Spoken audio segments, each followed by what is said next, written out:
Hello and welcome to another episode of the Gentle Business Space podcast.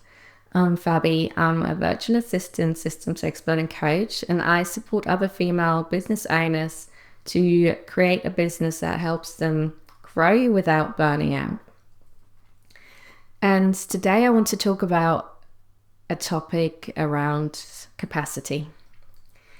I think it's a really important one. I think capacity is something that we ignore a lot of the times and instead follow the outside advice of how we should structure our business, how we should work, and especially how much we should work. I think there can be a lot of pressure of how many hours we should be working or we think we should be working. The whole thing around being more productive. I think that's a big one. I think we're constantly trying to be more productive, to be more organized, in order to get more done. And all the planning in the world is so important. It's important to plan, but all the planning in the world we can't ignore our capacity. I can plan for the year, I can plan for the quarter, and often we do that from a very mind perspective. So from a very factual perspective. So this is what I want to get done. These are the goals I want to achieve. This is the time frame I'm setting myself. And these are all the tasks I need to do for it. And that's really important. It's good to have that more factual structure, to be really clear on the outcomes we want to create. And that's really important. However, I think one thing we often forget is our personal capacity. Again, we might compare ourselves to other people, what they're achieving, what they're doing, without realizing that they might be, for one, at a different stage in their business. So if they've already been a few years or quite a long time in business, they might be able to do more because they're more used to different tasks. But then we compare ourselves, even if we're maybe in the beginning or the mid stages, to somebody who's been running their business for 10, 20 years. And it looks like they're doing it all. And we compare ourselves to that, kind of that goal. And secondly, with that as well, is a lot of the people we compare ourselves to usually have support. So we think they do it all, and they're doing a lot, don't get me wrong. But from my experience, a lot of people get support, and that's great. I think it's something that's really important, especially as women. I think we can sometimes be very driven to do it all by ourselves, but we really don't have to. So it's great that people get support, but it's really important that we don't compare ourselves to that and hold ourselves to that standard of somebody who's posting, 3 times a day. It's a bit extreme, but we're doing all these fancy reels and all sorts of things. When you're just by yourself, your capacity around that is going to look differently. So that just, as I just say, stopping the comparison to what other people are achieving, and then really coming back to our own capacity. So as always, it's not something we can compare ourselves with others. It's very personal to you. And especially as sensitive women, as sensitive business owners, that capacity might look different. And it takes a lot of mindset work and sitting with it and journaling to accept that sometimes, that maybe we can't do it all. And I know that's been challenging for myself and other people I've spoken to, because we want to do more. We want to push ourselves, but actually a lot of the time it goes against our capacity. So accepting that we maybe can't do everything in a day, in a week, can be really difficult. So I do want to acknowledge that. But when we start to make that shift, it actually becomes easier, and ironically, we do get more done. It's the same as doing too many things at the same time. It gets chaotic, and we don't really get anything done. But instead of really listening and planning, start to plan, according to our capacity, so much changes. And with capacity, I also mean kind of really becoming aware of our own nervous system, knowing what nourishes us, what trains us, what works for us. And these are things like, how do you like to work? How many hours a day can you sustainably work? What are your preferred ways of working? Is it one-to-ones? Is it group sessions? Is it, if you're a yoga teacher, do you like running retreats? But also not just what you're running, or if it's workshops or whatever it is.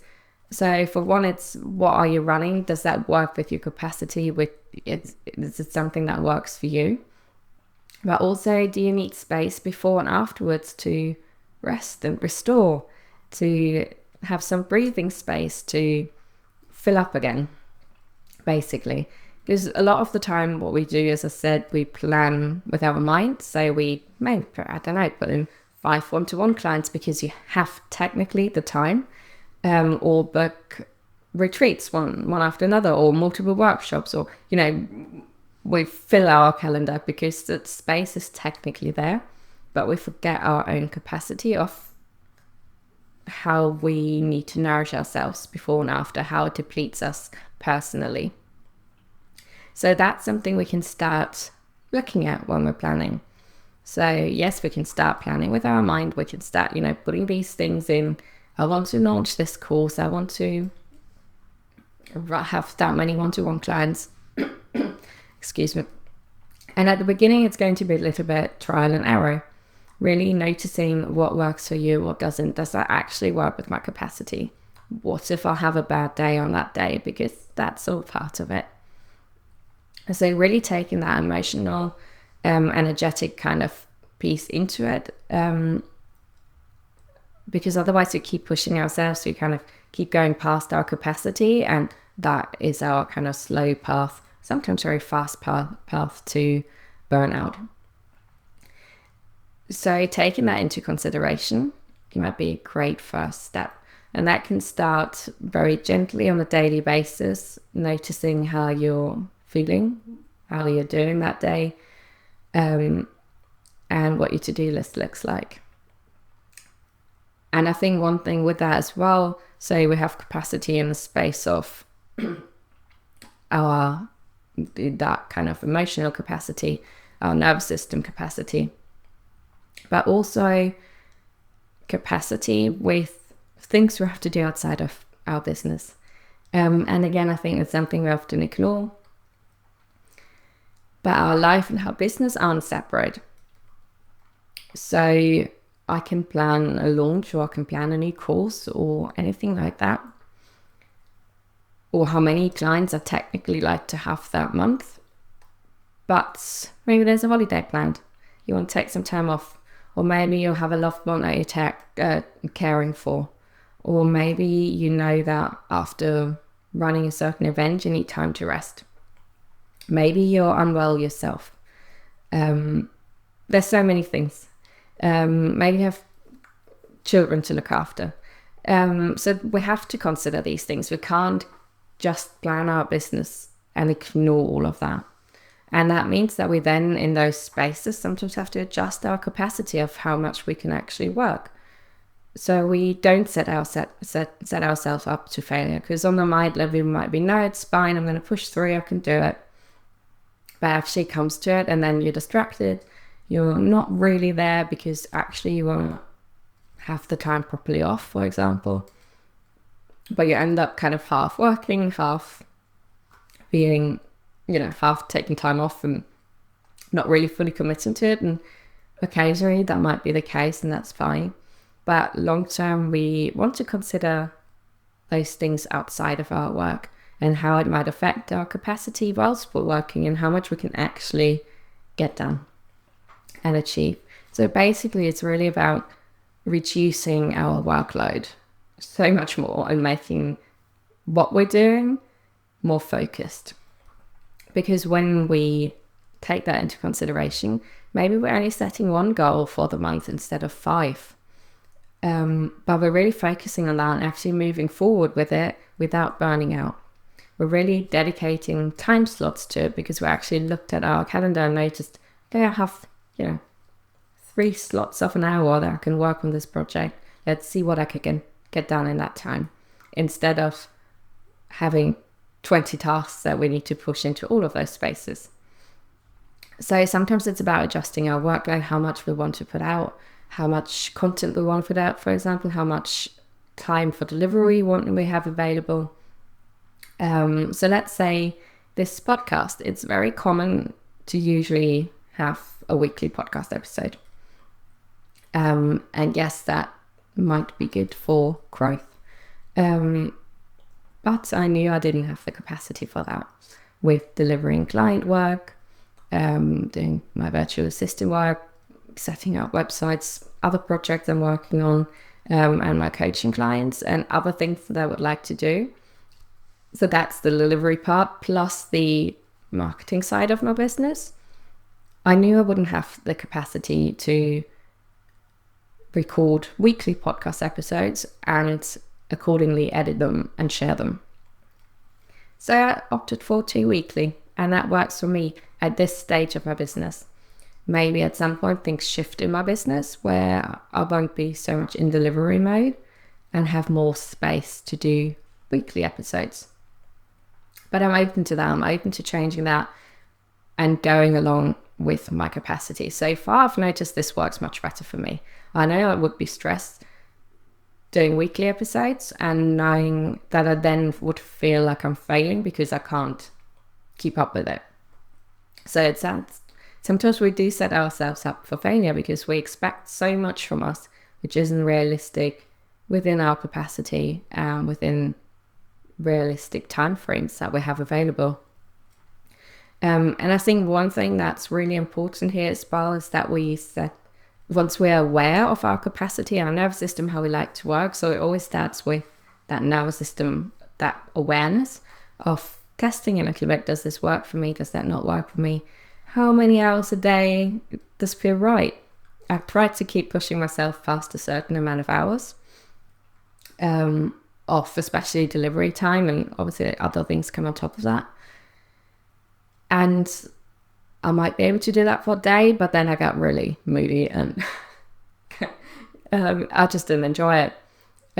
So I've learned to notice how many hours feel right. And that means then shifting, which for one can be really hard to accept when you think I should be working more hours because everyone else is, or I work more hours in my day job. But ultimately that's part of our vision, isn't it? You're creating the business that you want to have and the amount of hours that you want to work and that work for your nervous system. But what that means is as well that we then adjust our business accordingly so it can support our capacity, that we offer things and deliver them in a way that supports our capacity, that we, as I said, share in a way that supports our capacity. So we just touched on that a little bit. So really adjusting it to what time do you actually have available without constantly having to feel behind. And yes, those moments are obviously going to come because there's unpredictable things. You might be ill, you know, it might be extra busy time, and sometimes you can't always take that into account, or it just comes very suddenly. And then we might feel a little bit behind. And that's okay. We get through that. It might be a time of working a little bit more. But ultimately, I think we don't want that on an ongoing basis, that constant feeling of being behind, but rather creating a little bit more space, a little bit more gentleness and compassion for yourself to really acknowledge what space and time and capacity I actually have for me individually, for my life circumstances, for my business, for my nervous system, what works for me and what doesn't. And then making those gentle shifts. And again, like always, it's not like a change everything for tomorrow. Now you're cancelling every appointment to create more space. But you gradually make shifts that work towards that direction of supporting your capacity more. Next time you're planning for your quarter or for your year, taking that a little bit more in consideration, all those tasks that come with a new project, with a new offering, really mapping that all out and thinking about how much time is that actually going to take, and maybe setting less goals and giving yourself a little bit more time to achieve them, so that you don't end up overwhelmed and exhausted and constantly pushing further than you actually can. I'd love to know your own take on this. Is this something that you've experienced yourself? Are you currently very aligned with your capacity, or is it something that you might want to work on? Maybe there's some shifts you want to make. I'd love to know, as always, so let me know in the comments. And I hope you found today's session useful as well. Again, share any insights you had, anything you're taking away from today's session, and any shifts you'd like to make. So thank you so much for listening to today's episode, and I'll see you again soon. Take care.